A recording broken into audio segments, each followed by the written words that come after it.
देख रहे हैं गुड रिटर्न्स। मैं हूं आपके साथ अरुणिमा द्विवेदी। देखिए, गोल्ड और सिल्वर के बारे में हर तरफ बात हो रही है। पिछले साल दोनों कमोडिटीज ने ऐसे रिटर्न्स दिए कि निवेशकों का अट्रैक्शन बहुत ज्यादा बढ़ गया और उसके अलावा मार्केट काफी ज्यादा वॉलेटाइल रहा। तो बात न सिर्फ कमोडिटीज, न सिर्फ शेयर मार्केट की है, बात यह भी है कि आपके पोर्टफोलियो में क्या रहना चाहिए और आपके पोर्टफोलियो को किस चीज से ज्यादा फायदा पहुंचेगा। और ऐसे में बात करने के लिए आपके लिए हम लेकर के आए हैं एक खास इंटरव्यू, जिसमें हमारे साथ बेहद खास मेहमान मौजूद है। नवीन माथुर जी इस समय हमारे साथ हैं आनंद राठी ग्रुप से। सर, बहुत स्वागत है आपका। धन्यवाद अरुणिमा, आपको और आपकी पूरी टीम को नए वर्ष की शुभकामनाएं। Happy new year to you sir. शुरुआत में कमोडिटीज से ही करना चाहूंगी और साथ साथ मार्केट आउटलुक भी आपसे जानना चाहते हैं। बहुत वॉलेटाइल रहा मार्केट और दूसरी तरफ अगर देखा जाए, एक वॉलेटिलिटी गोल्ड सिल्वर में भी थी, लेकिन रिटर्न्स के मामले में थोड़ा आउट परफॉर्म कर गई है दोनों कमोडिटीज। अब आउटलुक कैसा लग रहा है 2026 के लिए? नया साल है, नई शुरुआत है, मार्केट और कमोडिटीज दोनों को कैसे देख रहे हैं? अरुणिमा, सबसे पहले तो मैं यही कहना चाहूंगा कि जो गोल्ड एंड सिल्वर ने रिटर्न्स दिए हैं 2025 कैलेंडर ईयर में, वो 2026 के लिए बहुत मुश्किल है। कुछ फंडामेंटल कारण थे जिसकी वजह से गोल्ड सिल्वर ने बेहतरीन रिटर्न दिए। मतलब कि 1979 के बाद शायद मेरे ख्याल से पहला साल है कि जब गोल्ड ने तकरीबन 65% के आसपास के रिटर्न्स दिए और चांदी ने तकरीबन 150% के आसपास के रिटर्न्स दिए। बहुत सारी कमोडिटीज की बात हो रही है। बेस मेटल्स में भी copper for example positive returns इतने नहीं हुआ जितना गोल्ड सिल्वर ने दिया, पर पॉजिटिव रिटर्न से बंद हुआ। Aluminium also, means all those commodities were the flavour of the year, I should say. Fundamental कारण हम सब जानते हैं। एक तो जियोपॉलिटिकल टेंशंस जो बने हुए थे 2025 में, दूसरा ग्लोबल इंटरेस्ट रेट, जो इंटरेस्ट रेट की दरें हैं वो एक्सपेक्टेशन है कि वो कम होंगी क्योंकि global economy is not doing too great. There is too much of uncertainty. Tariff को लेके पूरे साल रही हर एक कंट्री की। यूएस ने जो ऐलान किया था नई एडमिनिस्ट्रेशन ने अप्रैल पिछले साल 2025 में, तो वो एक अनसर्टेनिटी बहुत हद तक बनी रही अरुणिमा। और ये सब फैक्टर्स जो थे, एक तो वॉलेटिलिटी हुई और इस फैक्टर्स की वजह से पर्टिकुलरली गोल्ड और सिल्वर में safe haven buying I. ETF investment के लिए एक नए तरीके से उभर कर आया, पर्टिकुलरली सिल्वर ईटीएफ इंडिया में, क्योंकि ऑल्दो सिल्वर ईटीएफ 2022 में लॉन्च हुए थे अरुणिमा, पर लेकिन पहली बारी लोगों का इंटरेस्ट चांदी के ETFs में बना। Gold ETF also have accumulated lot much of AUM in this period. Retail investor के इन्वेस्टमेंट के लिए बेस्ट ऑप्शन ETF है, तो लोगों ने वहां पे ध्यान दिया और इसलिए जो AUM है वो एक नए लेवल पे। Gold ETF is approximately 70,000 80,000 crores and around 40-50,000 crores of silver ETFs in India today as an AUM. So मेरा कहने का मतलब ये है कि investment demand, central bank buying, geopolitics सब एक मिश्रण बन के पॉजिटिव रहा एक safe haven gold and silver के लिए। इसीलिए जो भाव थे वो हमने देखे नए दिशा की तरफ जाते हुए। ऐसे में क्या यहाँ पर सलाह खरीदारी की भी होगी? बाय ऑन डिप्स की स्ट्रैटेजी इन्वेस्टर्स को लेकर चलनी चाहिए क्या कमोडिटीज के लिए, या फिर अब वेट एंड वॉच वाले मूड में आ जाए? अरुणिमा, मैं हमेशा से ये मानूंगा कि जहां पे इन्वेस्टर को इन्वेस्ट करना चाहिए, पर्टिकुलरली गोल्ड एंड सिल्वर में, जैसे आपने पूछा, वहां पे आज के दिन में आपके पास बहुत विकल्प है। मतलब कि आप ETFs की तरह खरीद सकते हैं और बेस्ट मेरे ख्याल से जो मोड है फिजिकल इन्वेस्टमेंट या डेरिवेटिव्स में आने के बजाय आप ETFs का बहुत बढ़िया रूट है। तो आप उसमें स्टैगर्ड वे में इन्वेस्ट करिए। मतलब ये जैसे कहते हैं ना, म्यूचुअल फंड में आपने देखा होगा कि हमारे SIP के फोलियोज और जो AUM आया पिछले 2-3 सालों में, तो वो जागरूकता जो है SIP की हुई, उसी तरह से आपको गोल्ड या सिल्वर में भी निवेश उसी तरह से करना चाहिए। You should not time the market. एक तो ये मार्केट ग्लोबल है, दूसरा आजकल फैक्टर्स बहुत अलग अलग तरह से हैं। तो अगर फैक्टर्स बहुत अलग अलग तरह से हैं और आपका हर एक फैक्टर पे कंट्रोल नहीं हो सकता या नॉलेज अगर नहीं हो सकती, तो it is best to do an SIP. तो आप ईटीएफ में एसआईपी कर सकते हैं अर्निमा, और वो बेस्ट तरीका रहेगा किसी भी इन्वेस्टर के लिए। तो ना तो मैं ये कहूंगा कि आप लमसम एक साथ डालिए, ना मैं ये कहूंगा कि आप स्टैगर्ड वे में मार्केट को टाइम करिए या वेट करिए। अब लग रहा था पिछले हफ्ते के हो सकता है मार्केट में करेक्शन आए, और मार्केट में करेक्शन आया भी, हमने देखा भी। पर अब एक नई स्थिति यूएस और वेनेजुएला के बीच में जो बन गई, उसकी वजह से फिर एक अनसर्टेनिटी और जियोपॉलिटिक्स क्वेश्चन में आ गया और सेफ हेवन डिमांड आ गई। नहीं तो आज गोल्ड या सिल्वर नए लेवल्स पे नहीं होगा। तो इसलिए मेरा हमेशा मानना ये है कि गोल्ड एंड सिल्वर, सोने और चांदी को रिटर्न्स के साथ साथ एक सेफ हेवन की तरह भी आप देखिए। 10 से 12% आप हमेशा रखिए उसको अपने पोर्टफोलियो में, टोटल कॉर्पस का जी। जब भी ऐसी सिचुएशन आती है तो रिस्क एसेट्स, पर्टिकुलरली इक्विटी हैं या और अगर रिस्क एसेट्स हैं, उनमें वॉलिटिलिटी और लॉस भी हो सकते हैं। अब आपने मिड कैप स्मॉल कैप पिछले कई महीनों में देखा, अगर आपका एक्सपोजर है उन स्टॉक्स तो हो सकता है सेंसेक्स ने तो 10.5% रिटर्न दिया, पर हो सकता है कि आपके स्टॉक्स ने परफॉर्म ना किया हो या आपका इक्विटी पोर्टफोलियो अच्छा ना हो। पर लेकिन अगर आपके पास गोल्ड सिल्वर होता तो वो पोर्टफोलियो डाइवर्सिफिकेशन के जैसे काम करता, और जो प्रॉफिट्स हैं वो आपको कुछ हद तक लॉसेस जो हैं वो बचाने के लिए हेल्प करते। पोर्टफोलियो डाइवर्सिफायर की तरह देखें Arnima, rather than just returns. जी सर, आपने यूएस वेनेजुएला क्राइसिस की बात की है। बात ये भी हो रही है कि अब ये जो क्राइसिस शुरू हुआ, जो कॉन्फ्लिक्ट शुरू हुआ, उससे क्रूड ऑयल की सप्लाई पर असर पड़ेगा। एक बार फिर से ग्लोबल इकोनॉमी में उथल पुथल है, जिसके कारण सेफ हेवन की डिमांड बढ़ रही है। हालांकि अभी जो रीसेंट न्यूज हम लोगों ने देखी उसमें ये था कि थोड़ा सा ईज आउट चीजें हो रही हैं, तो हो सकता है गोल्ड और सिल्वर पर इसका इम्पैक्ट पड़े और कहीं ना कहीं प्राइसेस थोड़े नीचे आते हुए भी नजर आए। फिर से एक वॉलेटाइल सिचुएशन। ऐसे में इंडियन इन्वेस्टर्स के लिए सलाह चाहती हूं सर कि आखिर क्या करना चाहिए अभी इंडियन इन्वेस्टर्स? ये रखना चाहिए गोल्ड सिल्वर अर्निमा। और आपका नेक्स्ट क्वेश्चन फिर वही होगा कि अभी क्या राइट टाइम है, तो मैं सबसे यही कहूंगा कि don't wait for the right time. कभी नीचे कभी ऊपर उथल पुथल मार्केट में आपके कंट्रोल से बाहर रहेगी, तो इसलिए आप एक तरह से स्टैगर्ड वे में अपना कुछ पोर्शन इन्वेस्टमेंट का गोल्ड सिल्वर ईटीएफ्स में लगा के रखिए, और उसको एसआईपी की तरह ही देखिए कि मुझे हर एक महीने 1 यूनिट 2 यूनिट जो भी आपकी इच्छा है वो मैं हर एक महीने ऑटोमेटिकली खरीदूं, सो दैट मेरे पोर्टफोलियो को हमेशा रिस्क मिटिगेशन पर्सपेक्टिव से बेहतर।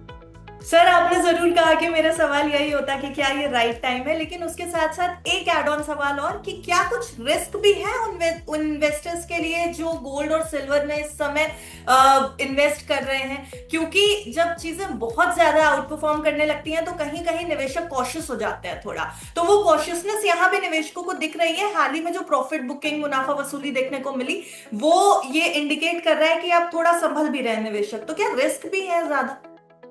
बिल्कुल Arnima, financial markets are full of risk. Returns है तो रिस्क है तो रिटर्न्स है। अब अगर ये रिस्क है तभी मैं ये सलाह देना चाह रहा हूं कि आप एक साथ मत लगाइए। अगर मार्केट नीचे आए भी तो ये मत सोचिए कि अब यही बॉटम आउट है। Let the markets work for you. आप मार्केट को जज मत करिए, मार्केट को अपनी तरफ लेने की कोशिश मत करिए। अब अगर 60-65% गोल्ड ने रिटर्न दिया, 150% एक साल कैलेंडर ईयर 2025 में चांदी ने रिटर्न दिया, तो ये मुनासिब भी है सोचना कि हो सकता है 2026 में ऐसे रिटर्न्स ना हो। जनरल टेंडेंसी कॉशियस यही बनती है कि कब तक इतनी तेजी रहेगी।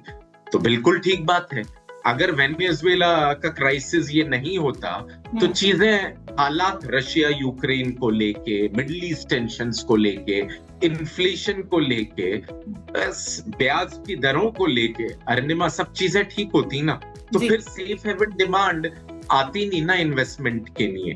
तो अगर वो सेफ हेवन डिमांड नहीं आती तो फिर प्राइसेस, डिमांड अगर कम है तो प्राइसेस नीचे आते, और रुपये भी अगर एप्रिशिएट होता तो प्राइसेस नीचे आते। पर ऐसा हो नहीं रहा है ना। अब आपने ये तो सोचा होगा एक हफ्ते पहले कि प्राइसेस नीचे आएंगे, पर आपको ये अंदाजा नहीं होगा कि कुछ नया टर्न मार्केट को मिल सकता है, जिसकी वजह से सोना चांदी जो इंडियन मार्केट्स में आज भी नया टच करा। कल सोने ने तकरीबन 1,40,000 के लेवल टच करे, ऑल टाइम हाई, और आज की डेट में चांदी 2,58,000 के आसपास का भाव है। तो मतलब कि मार्केट्स आर वेरी वॉलेटाइल। तो इसीलिए मेरा रिकमेंडेशन यही रहेगा कि वेट एंड वॉच, या वेट करना के नीचे जब आए तो मैं खरीदूं, वो स्ट्रेटेजी गलत होगी। आपको अपने पोर्टफोलियो में ETFs के थ्रू जरूर निवेश करना चाहिए। शेयर मार्केट के लिए आउटलुक कैसा है सर? वॉलेटाइल रहेगा। मिड कैप, स्मॉल कैप हमने पिछले साल भी देखा, ऑल्दो सेंसेक्स एंड निफ्टी ने पॉजिटिव 9 से 10% तक के 10% तक के रिटर्न्स दिए, पर मुझे लगता है कि ये साल भी थोड़ा वॉलेटाइल रहेगा। इंडिया के लिए 2-3 चीजें बहुत इंपॉर्टेंट हैं अरुणिमा। एक तो यूएस के साथ ट्रेड डील हो। अब मार्केट वो डिस्काउंट कई बार ये कर चुका है, क्योंकि गवर्नमेंट इज सेइंग कि मार्च तक हो जाएगा, पहले था कि 2025 में ही खत्म हो जाएगा। सो एक तरह से वो सर्टेनिटी जब मार्केट में आ जाएगी यूएस के साथ टैरिफ की डील अगर हो जाती है, तो वो एक बहुत पॉजिटिव होगा मार्केट के लिए। बहुत बड़ी अनसर्टेनिटी जो मार्केट में वॉलेटिलिटी जिस वजह से है वो खत्म हो जाएगी। दूसरा, रुपी बहुत हद तक मैं ये कहूंगा तकरीबन 5% और सो डिप्रिशिएट हुआ इस साल। रुपी डिप्रिसिएशन इज अबाउट 2% और 3% annualised if you see for a long term basis.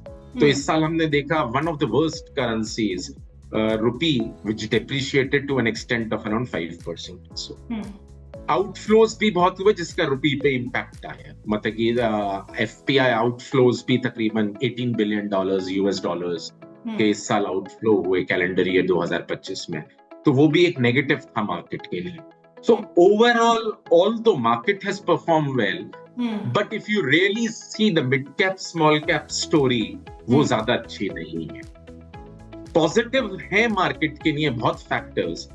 एक तो जैसे ट्रेड डील मैंने कहा, Indian economy is doing very well, so expectation is around 7.5%। People are saying, I was reading today itself in one of the newspapers के around 11 of the investment bankers and the research teams are saying about 7.5%. So we would be the fastest growing economy in the developed world. तो वो एक बहुत positive है। मुझे लगता है कि इस साल FPI फ्लो आएगा, पर फिर भी वॉलेटिलिटी रहेगी। अरुणिमा, हमें स्टॉक में बहुत ध्यान से इन्वेस्ट करना पड़ेगा, सोच समझ के करना पड़ेगा, सेक्टर को ढूंढ के, पर्टिकुलर स्टॉक्स को। तो FMCG sector can do well, rural particularly, agriculture depends upon monsoon. अगर मॉनसून ठीक होता है तो इस साल हमने देखा कि rural economy has grown much larger than the urban economy in India. तो रूरल पे ज्यादा फोकस रहेगा। तो वो सेक्टर्स कुछ हद तक मुझे लगता है निवेशक को देखने चाहिए। Plus defence and pharmaceutical also can be one of the can be the sectors to look out. Defence for security purposes, pharmaceutical because वो टैरिफ के डिस्कशन से बहुत हद तक बाहर है। तो मुझे लगता है कि कुछ सेक्टर्स हैं जिसमें देखना चाहिए, पर पिक जो वैल्यू पिक्स होंगे वो बहुत ध्यान से आपको करनी चाहिए because of the volatility, and you need to really study the companies before investing. I won't be able to comment anything with respect to particular stock picks. उसके अलावा सर एक बहुत मेजर इवेंट आने वाला है जब साल की शुरुआत होती है, पूरे देश को इंतजार होता है देश के बजट का, और 1 फरवरी को एक्सपेक्टेशंस है कि यूनियन बजट आने वाला है। क्या कुछ एक्सपेक्टेशंस है इस समय? कमोडिटीज के लिए कुछ निकल सकता है क्या? क्योंकि पिछले साल हमने जिस तरीके का बजट देखा, उससे पहले जो बजट देखा, टैक्सेस जरूर सामने आए लेकिन कमोडिटीज में इन्वेस्टमेंट उसके बाद काफी ज्यादा बढ़ा। मुझे लगता है अरुणिमा इंपोर्ट ड्यूटी पे कुछ डिस्कशन हो सकता है। मुझे लगता है कि गोल्ड के इंपोर्ट पे जो 6% की ड्यूटी थी है अभी, वो बढ़ाई जा सकती है, which would help control the trade imbalance। 6% से 8% तक की बढ़ सकती है इंपोर्ट ड्यूटी, बिकॉज इंपोर्ट्स अगर राइज होते हैं गोल्ड में और प्राइसेस हाई हैं तो डेफिनेटली कुछ हद तक, चाहे वो इन्वेस्टमेंट डिमांड भी है, आती है। और अगर आप ETFs नहीं बाय करते हैं तो आपको ETFs का अंडरलाइन फिजिकल रखना पड़ता है। तो अगर गोल्ड सिल्वर में लगातार लोगों का इंटरेस्ट, निवेशकों का इंटरेस्ट बना रहा, तो मेरे ख्याल से गोल्ड एंड सिल्वर के ऊपर कुछ हद तक मुझे लगता है एक डिस्कशन हो सकता है with respect to import duty. Sir import duty अगर बढ़ती है तो just for our viewers, landed price बढ़ जाएगा ना, अरुणिमा लैंडेड प्राइस बढ़ जाएगा ना तो भाव बढ़ जाएंगे जी, वही। और भाव बढ़ने से सोना चांदी, हाँ, सोना फिर ज्यादा महंगा हो सकता है क्योंकि लैंडेड कॉस्ट बढ़ जाएगी। डॉलर के मतलब कि डॉलर का तो भाव करेंसी से आप चेंज कर ही लेते हैं, रुपी के भाव को आने के नहीं है। पर अगर कोई भी भाव के अंदर कोई भी फैक्टर है, जैसे इंपोर्ट ड्यूटी फैक्टर, अगर वो बढ़ जाती है तो आपकी लैंडेड कॉस्ट बढ़ जाएगी और उस वजह से भी सोने और चांदी में तेजी आ सकती है, जस्ट बिकॉज दैट एक कॉस्ट फैक्टर बढ़ गया। पर मैं ये कहना नहीं चाह रहा हूं कि जरूरी है कि इंपोर्ट ड्यूटी बढ़ेगी। जी बिल्कुल, उसके लिए तो खैर बजट का इंतजार करना पड़ेगा। लेकिन सर एक आखिरी सवाल आपसे चलते चलते, वो सवाल जो हमारे हर व्यूअर के मन में है, कितना सोना कितनी चांदी पोर्टफोलियो में रखें, कैसे अपने पोर्टफोलियो को बैलेंस करें ताकि एक बेहतर पोर्टफोलियो बन सके। एसेट मैनेजमेंट भी अगर करना है तो सोने और चांदी को कितने परसेंटेज में रखें, क्योंकि बीच में जब रिटर्न बहुत ज्यादा हुए तो लोगों ने एकदम से एलोकेशन भी बढ़ा दिया गोल्ड में, और अब एकदम से रिटर्न नॉर्मलाइज हो जाएंगे तो फिर लोग बेचने पे आ जाते हैं, फिर प्राइसेस बढ़ते हैं, फोमो होता है, क्या करें? अरुणिमा डिपेंड करता है इन्वेस्टर टू इन्वेस्ट। मतलब कि हर एक एज ग्रुप है इन्वेस्टर का, तो मतलब कि ये ऐसा नहीं है कि एक ब्रश से आपने पेंट कर दिया तो वो सबके नहीं है, जायज है। तो आपको ये समझना चाहिए और इन्वेस्टर को भी अपना रिस्क एपेटाइट समझना चाहिए। Young generation is more towards risk, people like you would not mind taking a risk. तो मैं मतलब कि उनके लिए मैं यही कहूंगा कि भाई अगर 70-80% भी आपको इक्विटी में करना है या even 100% of your portfolio is in equity, you should not mind. But people who are in the upper bracket of age and just close to retirement और senior citizen है, तो उनके लिए उनके पोर्टफोलियो में रिटर्न्स की जितनी जरूरत नहीं है जितनी स्टेबिलिटी की जरूरत है। तो डेट, गोल्ड, इक्विटी तीनों का मिक्स होना चाहिए। मे बी इक्विटी क्योंकि आपको इसलिए अपने पोर्टफोलियो में जरूर रखनी चाहिए कि आपके जो रिटर्न्स हैं वो इक्विटी से ही बेटर होंगे। Debt would be giving you the returns inflation के जितना। तो अगर इन्फ्लेशन हो गई और आपके रिटर्न्स उतने हैं तो फिर तो बस यही होगा कि आप you would always be on the brim of your expenditure and savings. तो अगर आपको एक स्टेप ज्यादा लेना है to be beating inflation and at the same time continue with your investments, तो इक्विटी होना तो जरूरी है। अब रिटायरी के लिए हो सकता है 40% इक्विटी हो और 7% डेट। तो मेरा कहने का मतलब ये है, depends upon your risk profile. As I said earlier, 10 to 12% of the total corpus should always be invested in gold and silver, particularly through ETFs और physical gold. Thank you so much Naveen sir हमारे साथ जुड़ने के लिए। मुझे लगता है जितने भी व्यूअर्स इस इंटरव्यू को देखेंगे काफी कुछ समझ में आएगा कि अभी कमोडिटीज में क्या कुछ करें कि हमारे पोर्टफोलियोज बैलेंस हो सके। Thank you very much Arunima, thanks a lot.